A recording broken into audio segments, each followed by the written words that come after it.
Hey, how's everybody doing? Welcome to the worst reviews ever. Today we got Casey Fred in here, Wally, amazing, and your boy, the sophisticated jerk.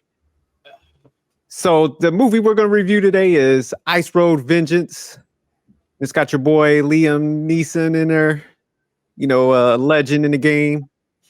So let me go ahead and pull up the slides, and we'll go ahead and read and butcher some names, and then we'll go ahead and jump into the rating. So You said butcher some names.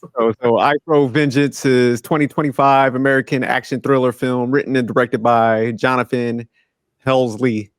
So Mike travels to Nepal to scatter his brother's ashes on Mount Everest. I encounter mercenaries on a tour bus. They are forced to fight and save themselves, the passengers, and a local villager's homeland. So the directors and producers, directed by, again, Jonathan Hensley, produced by Lee Nelson, David Tish, Eugene Musso, Shivani Rawat, Julie Goldstein, Al Corley, Bart Rosenblatt, and Jonathan Hensley again. John done put his name on everything. But all right, the cast on this movie. So first, the legend himself, Mr. Taken, Liam Neeson as Mike McCain, a independent truck driver who travels to Nepal to scatter Gertie's ashes. Fan Bingbing as Danny Yangchen, a local Mount Everest guide. Bernard Curry as Professor Myers.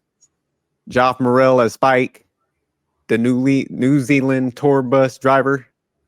Manish Jadoo as Radora Yash. Emilia Bishop as Jeet. Salim Faid as Jorgo. And Shakazam Sharma as Vijay. Yeah, so that's why I was like trying to let y'all know that I was definitely gonna butcher some names. When I was putting them in there, I was like, oh Lord. Everybody ready?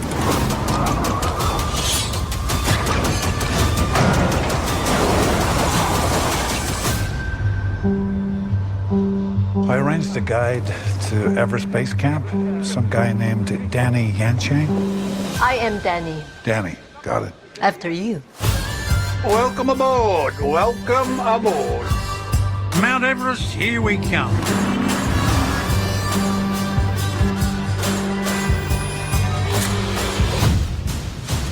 Keep driving.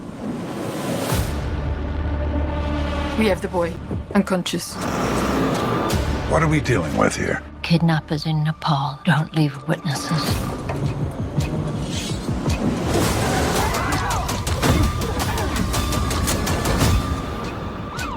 What happened here? Attempted kidnapping. Don't worry, we'll take good care of him. Something's not right here. These guys are trying to destroy sacred land. That's the governor's son. Where is your father? We need to protect him. Right up my alley.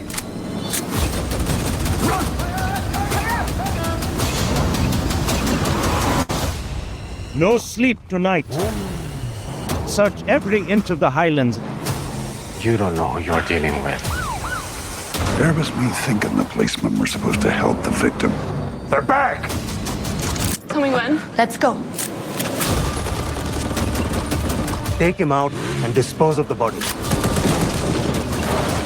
Oh my God. Can you outrun it? Is there a choice? Hang on! We're in business, kids. RPG! Hold on!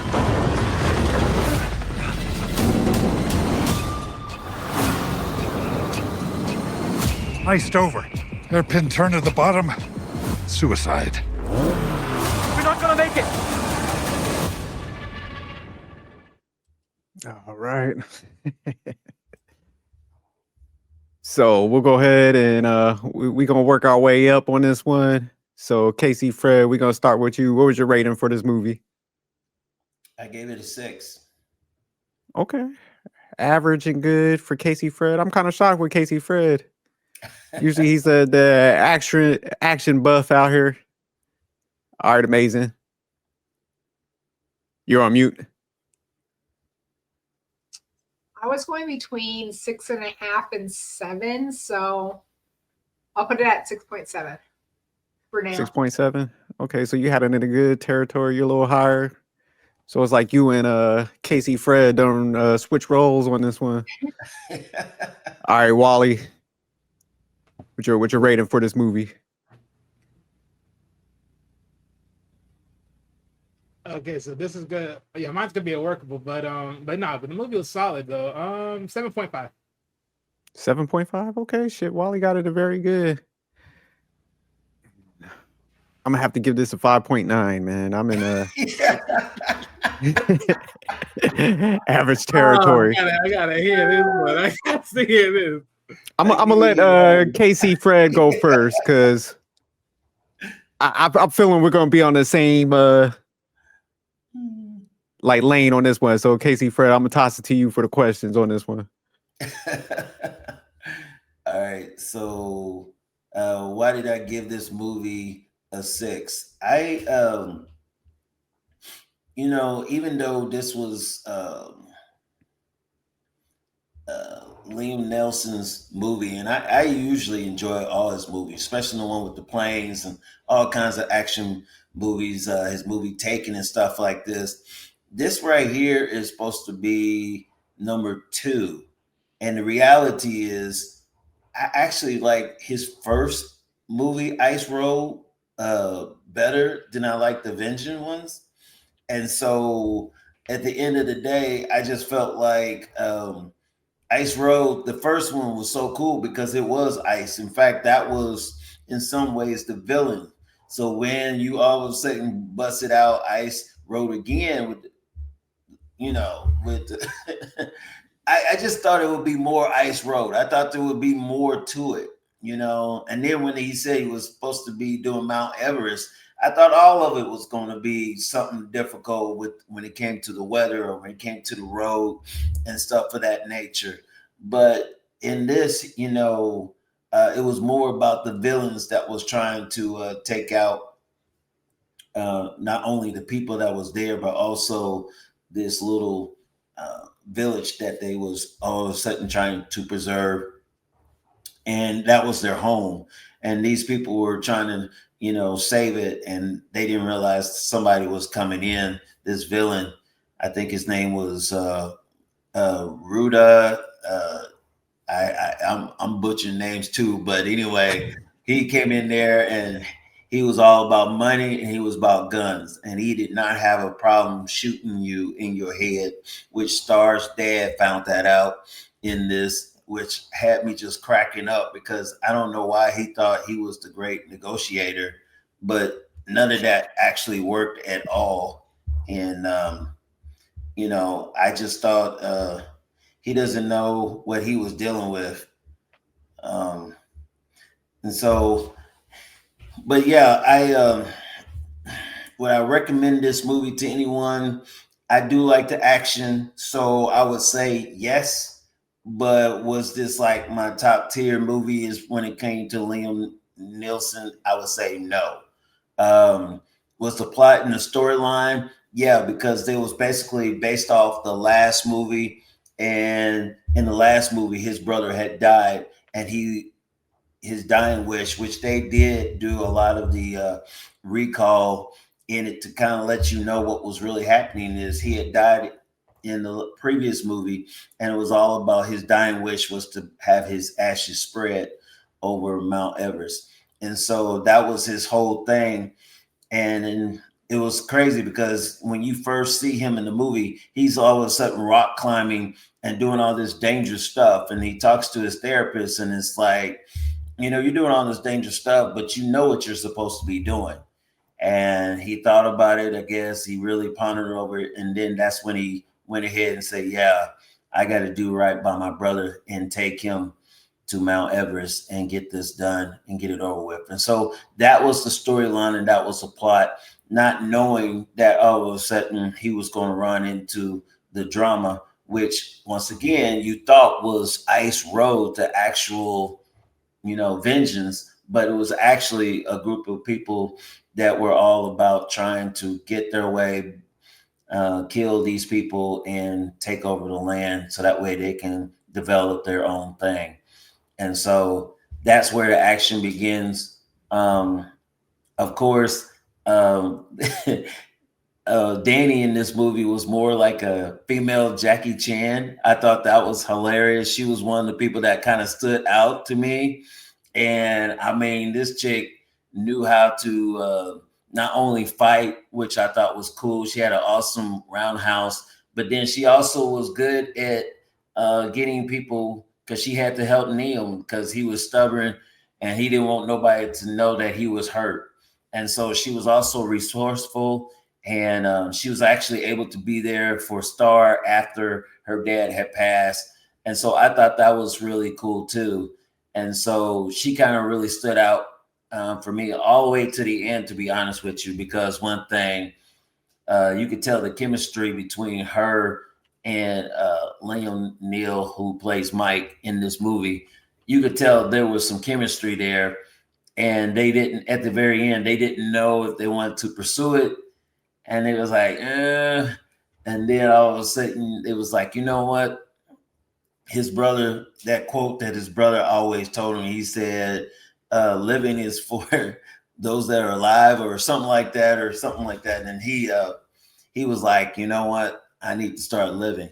And so all of a sudden he went ahead and stayed, and you could just, they left it and they froze it, but you already knew those two, it was like, okay, they're about to be together. And so and that's kind of like how they ended it. And so I thought that was really cool.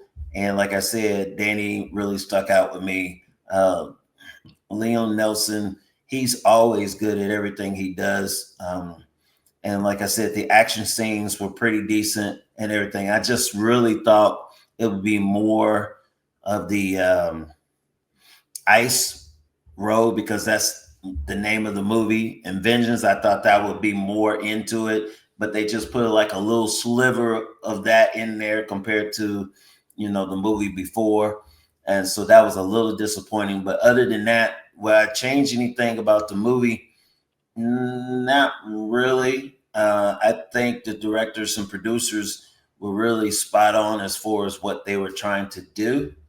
But I would have just said Ice Road 2 compared to like Vengeance, because at the end of the day, it wasn't as powerful, especially with the special effects, compared to the real Ice Road with the trucks from the very first movie.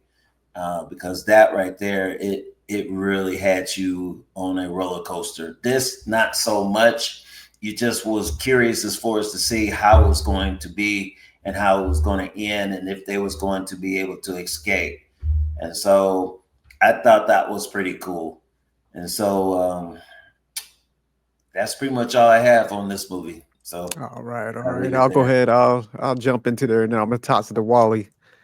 So my rating for this, man, I gave it a 5.9, which was in I say average, high average category, high end of that. And the reason of why I gave it that rating, a lot like what Casey Fred said, I think it kind of lacks some action, because I thought it would be a lot more driving, you know, on some rougher terrain or something like that. And then, man, I'm a big Liam Neeson fan, but his movies kind of seem repetitive. And I'm gonna jump into that. What I would like to change, I got a nice little spin for him. So would I recommend this movie to anyone? Yeah, I would still recommend it, because I think it was still I'll say a good movie to stream if you like chilling, you want to watch a action movie. It was still good. You know, I did think there were some funny scenes in there, and I'll jump into that. But as far as the plot and the storyline, that was kind of weak.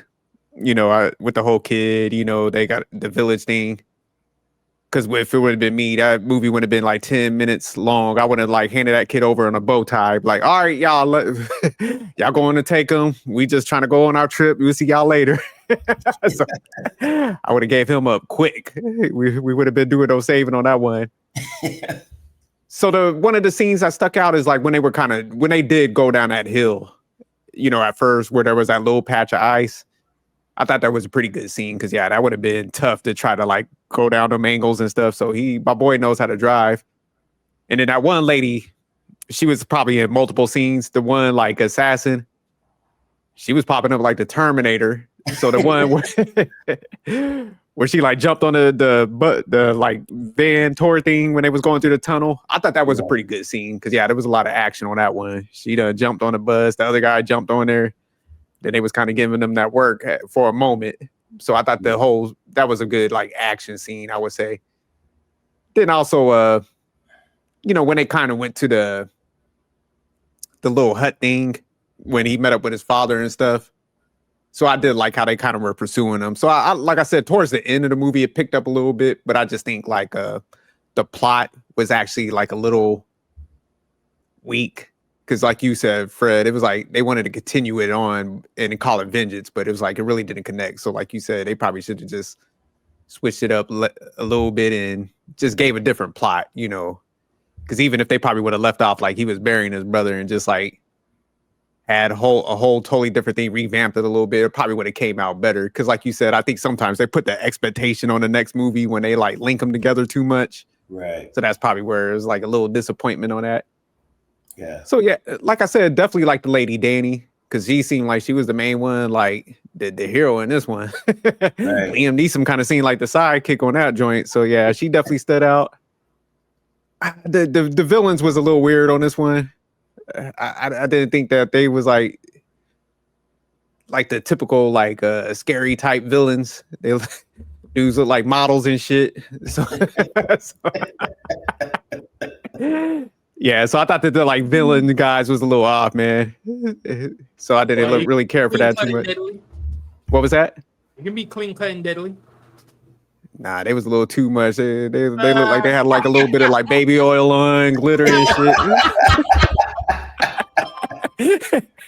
They was like a little too clean cut. Like, man, they gotta have like a broken nose or something. They was like too like just clean cut. On them. Nah. They was yeah, they was just too clean cut. Then they had the female assassin chick. She was like just jumping on the like bus like as a Terminator. So that's what I'm saying. You got to have somebody that's like the part for all that. They like hyped her up too much. That's the thing. The boss is always the smooth one, the calm and collective one, until it gets unhinged. Nah, I think he was just too sloppy. His people was all. That's what I'm saying. It's like they kind of rushed the plot a little bit. Sloppy for sure, yeah.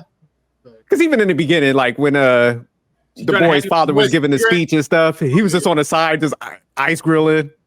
I'm like, you already know he's the villain. They ain't give no suspense. Yeah, but even his father knew. As he was climbing up, he knew he was the villain.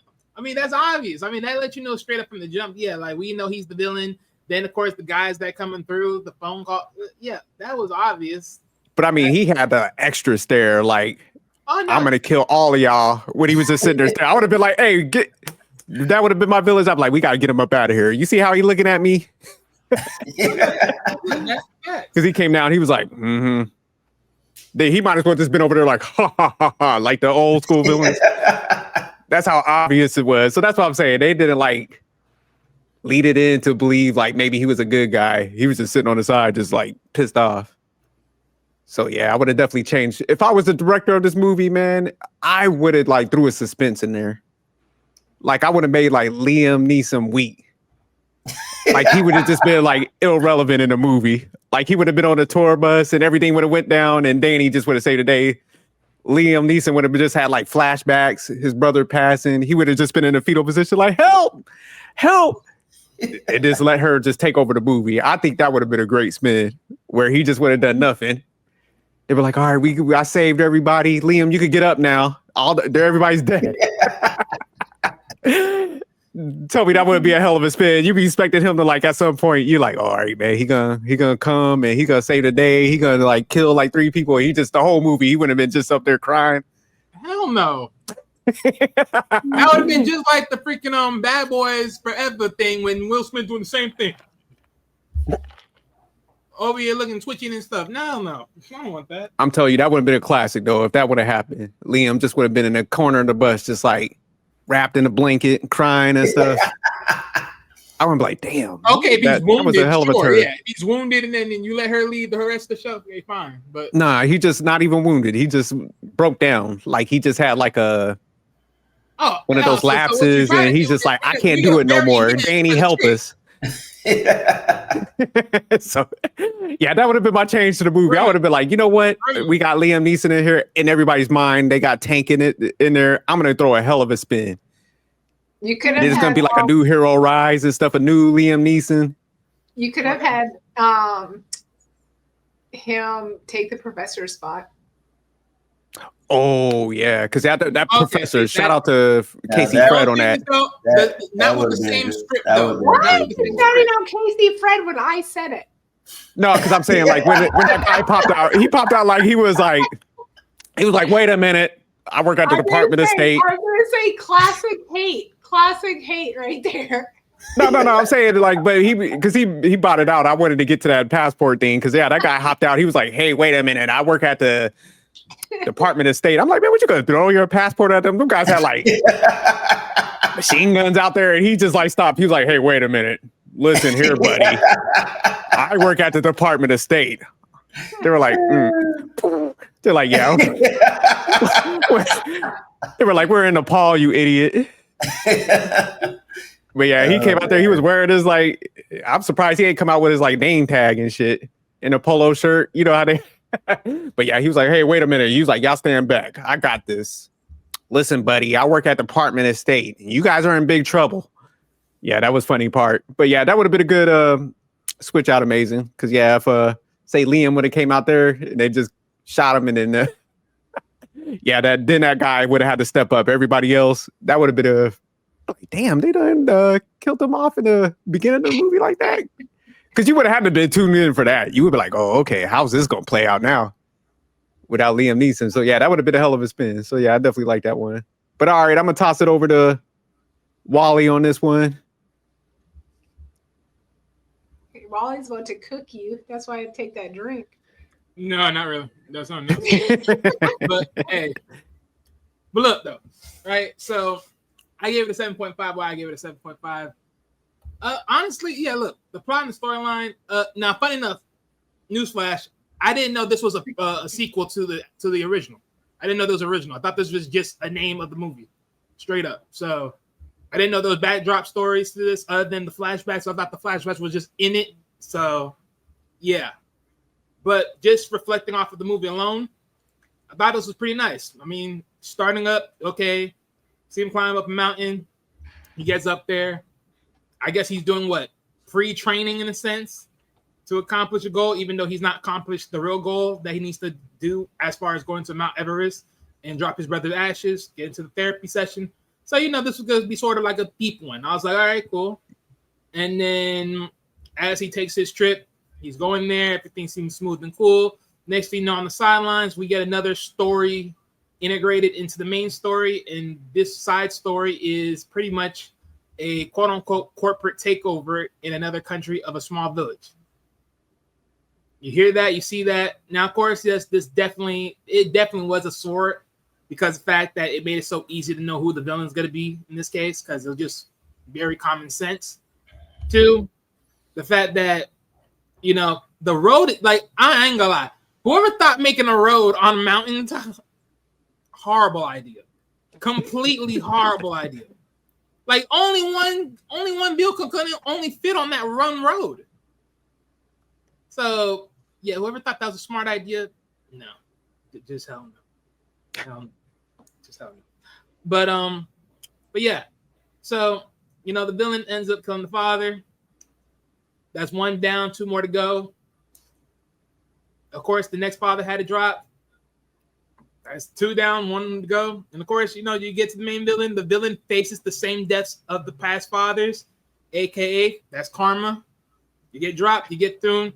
Thing is, though, I didn't love the fact that when they dropped him with his car, they instantly blowed up the car like automatically. Like, wait a minute. The vehicles didn't, when you dropped the first vehicle on the first father, it didn't did all that. Like, no, savor that. Give him the same punishment of that long drop. I want to see that long drop down to the bottom of the crevice being crushed. and then explode. They did that too fast. But other than that, I mean, look, a lot of it was pretty decent. Scenes and actresses, definitely the choreographing between the females, those are pretty nice. Liam Neeson in the action as far as close quarters. Also him taking the bullet wound shot, trying to stay up as long as he did, especially at his old age. Because I ain't gonna lie, that was a little bit too much as well. Because like at your old age, you took a bullet wound and you lived up to that far before you dropped. Okay. If it had been anybody else, they would have been dropped way down sooner a little bit. But yeah, I think all that was there. Definitely the backdrop stories is very much needed because again, I did not know this was a prequel to a previous movie overall, but it did give me nice significance. I know you guys talking about like how it says vengeance, and of course, you know, it's taking, you would think it was taking a prequel to the first movie versus it's becoming a whole different thing, which yeah, I mean, look, let's be real, right? Even if they changed the name, right, it could have been what? Vengeance, Redemption, whatever it is, it would have still been for somebody else regardless. So I guess, you know, if you're just looking at it from a standpoint of, I guess if they were to sit here and say, is it a prequel to like a continuation movie versus it's a standoff movie, like if this is a middle in the ground movie, I guess it would have been different as far as expectation wise. But other than that, I mean, pretty much all that was good. It was all standard. But look, if I was the director or the producer of the movie, what would I do differently? What would I change or do differently? Automatically, the father. You said the father? Yeah, the father of the daughter star. Him doing that dumb stuff was just crazy. You risked your life. You literally let your daughter be fatherless. That was the most stupidest role ever. I don't know whoever wrote that. You stupid for that role. You're stupid for that play on the script. That was dumb. Because even the villain knew you didn't call no one. And you want to know how I know? If you call someone, you would be over there staying on the phone versus being right in front of me. And that was the obvious. That was the dumbest obvious. You're calling for the U.S. Embassy. You think you ain't going to be on that phone for all the time speaking your grievance? Oh, yeah. Okay. Like, that was dumb. So you getting dropped, killed, and murdered. I'm like, okay, yeah. You just throw away your life away just on stupid shit. So it makes perfect sense why you and the ex-wife sort of, you know, separated. Mm-hmm. And then what other things that were here and there? Yeah, I think honestly everything else was pretty much simple. I think the father-son connection with the cell phones, as far as the messaging coding, that was pretty smart. I love that actually, because you never know who you're really dealing with, who you're really talking to on a phone. So people think, you know, oh, because they put emojis in it and all that, they may think, oh, you're talking to the kid, but reality, you may not be talking to them. So it was smart thinking to understand how you text to people and how you text each other, so you know who you're dealing with, who you're not dealing with. So I like that part in there. So yeah, pretty solid, okay movie. Would I recommend this to anybody? Yeah, I would. I think it was decent for what I know of it from just not knowing that there was a pre-video to this one. All right, let me kick it over to Amazing. Okay, so I kept going back and forth between 6.5 to 7, ended up at 6.7, I think I said for now.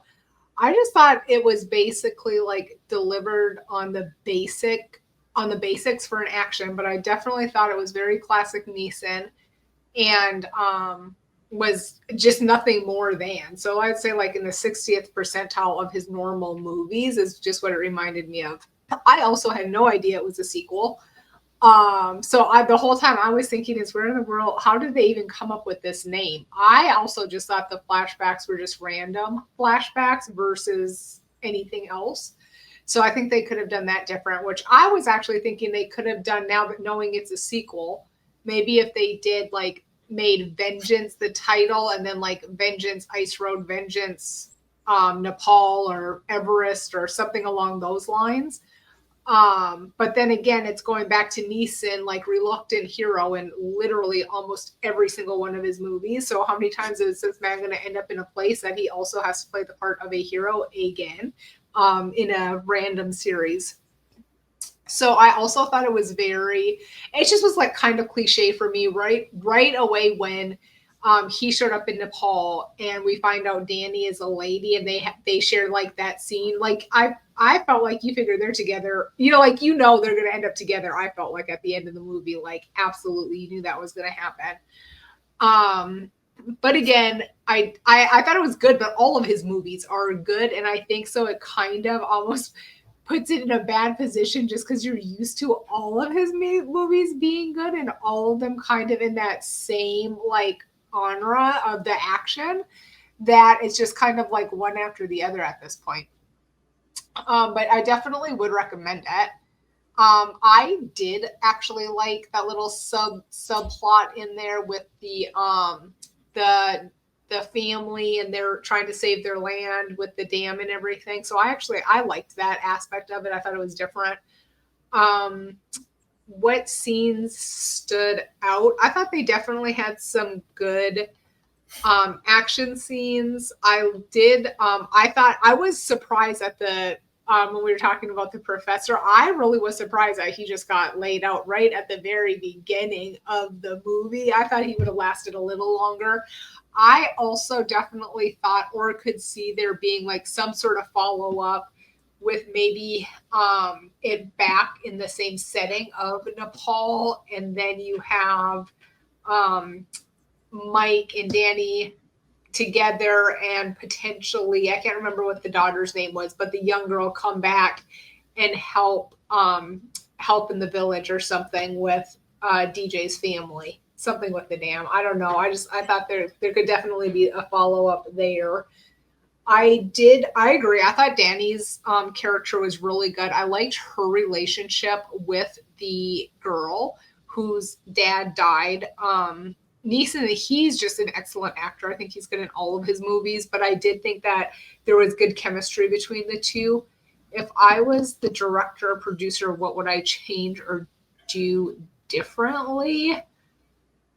I don't know. I might have let Spike take out a couple more people while he was laying there on the rock, or have something more than what he had to take out a couple of the bad guys. I like Spike's character.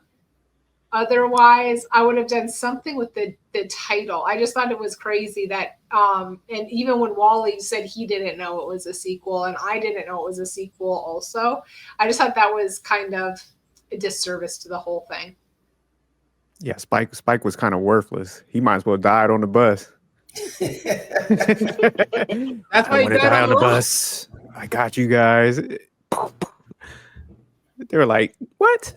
Yeah, he was. Hey, at least he went out shooting one dude off of the motherfucking truck. Yeah, he did better than that girl's father, though. I ain't gonna lie about that. But all right, man, we'll jump to the last thing, the rating. So y'all gonna stay the same, go up or down based on what you heard, or anything else came to your mind might change your score? We'll start with Wally on this. Yeah, I'll dump it back down because just for the predictability. Where I want to hit this, where I want to hit it. Yeah, I'll put it at least 6.5. I'll put it there. Okay, so Wally went down to good territory on this. Amazing. I'll stay at 6.7. Okay, Amazing's at 6.7. She's also in good. Casey Fred. Yeah, I'm just gonna leave it at a 6. Okay, so Casey I Fred. couldn't raise it up any higher than that. So, with you. like I said before, man, there's a part of me, Jerk, and you probably feel the same. This movie actually should have been the first movie, because the very original first movie was way more powerful than this one.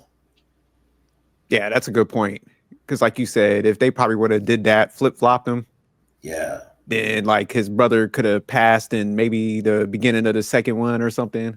Yeah. Or earlier on, and he went to Nepal and stuff, did this one, and then the Ice Road. Yeah, that would have definitely. That would have been tight. Yeah, so I'm going to stay at a 5.9. Like, man, Liam Neeson's a great actor.